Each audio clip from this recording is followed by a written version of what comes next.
आज 17 तारीख। नमस्कार। দুদিন আগে 15 তারিখ দিয়েছে। তো আমরা সবাই মিলে 78 ইন্ডিপেন্ডেন্স ডে বানিয়েছি। কিন্তু আমরা কি সত্যিকারে ইন্ডিপেন্ডেন্ট হয়েছি এখনো? সরকার বলেছে যে সরকার যেটা অভিযান বেটি বাঁচাও বেটি পড়াও, বেটি তো পড়ে গেছে, বেটি পড়াশোনা করছে, ডাক্তার হচ্ছে, অমুক হচ্ছে, কিন্তু বাঁচাও এখনও দেশ বিদেশে। আমারও একজন 5 বছরের মেয়ে আছে, কিন্তু আপনারা ঠিক মতন জানেন কি বেটি আমরা যে বাঁচাও বেটি পড়াও, বেটি এখনও সেফ আছে? কারো বেটি সেফ না। কেন সেফ না? আজ তো কি কোনো সলিউশন আসে নাই। কলকাতায় ঘটনা হয়েছে, যেটা মেয়ের রেপ হয়েছে, ওর মা বাবার এক মেয়ে ছিল। কার মেয়ে? আজ পর্যন্ত এই ঘটনা দেশ বিদেশে কত হচ্ছে, কবে এটা বন্ধ হবে? সরকার কি এখনও এই ডিসিশন নিতে পারে নাই? কেন পারে নাই? আর কোন মেয়ের রেপ কেস চাচ্ছে সরকার?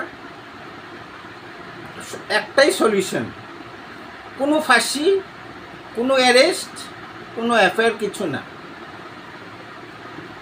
যে রেপ কেস করেছে তাকে বের করো, ডাইরেক্ট এনকাউন্টার করো, তখন গিয়ে এই সলিউশন কমবে, তখন গিয়ে মানুষের ভয় আসবে।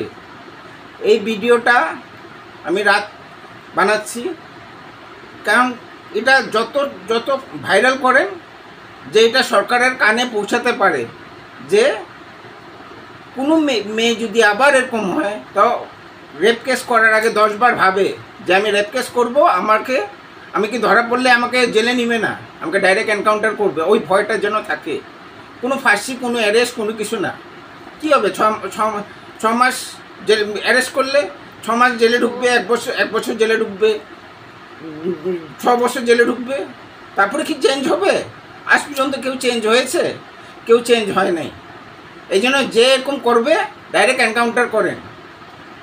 এই মেসেজটার জন্য যত ইচ্ছা ভাইরাল করেন, এটা যেন সরকারের এখানে পৌঁছাতে লাগে। নমস্কার, জয়।